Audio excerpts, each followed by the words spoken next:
இறையேசுவில் பிரியமான சகோதர சகோதரிகளே, புனித வாரத்தின் புதன்கிழமையில் இருக்கின்றோம். இந்த வாரத்தின் திங்கட்கிழமை அன்று நாம் யோவான் நற்செய்தி 12ஆம் அதிகாரத்திலே பார்த்தோம்.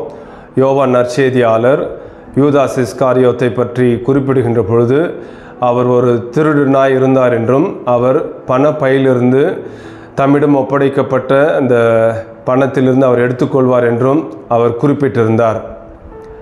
நேற்று வாசிக்கப்பட்ட நற்செய்தியானது யோவான் 13ஆவது அதிகாரத்திலிருந்தே எடுக்கப்பட்டிருந்தது. அங்கே நாம் பார்க்கின்றோம், இயேசு உள்ளம் கலங்கியவராய் யூதாஸ் இஸ்காரியோத்தை பற்றி குறிப்பிடுகின்றார்.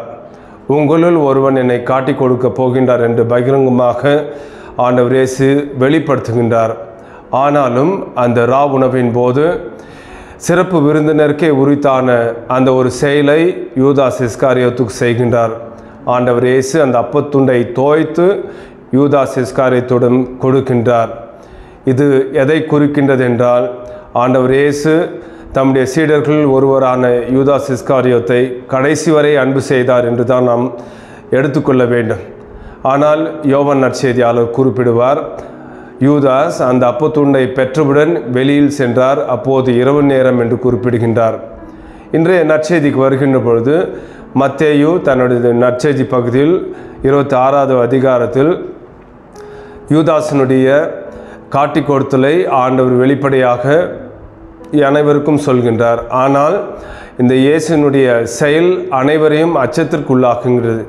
ஏனென்றால் ஆண்டவர் இயேசு அவரை பற்றி குறிப்பிடுகின்ற பொழுது சொல்வார், மணுமகன் இறைத்திட்டத்திற்கு ஏற்றாற் போல நடந்து செல்கிறார், ஆனால் அவரை காட்டி கொடுத்தவருக்கோ ஐயோ கேடு, அவர் பிறவாமல் இருந்தால் நலமாயிருக்கும் என்று குறிப்பிடுகின்றார்.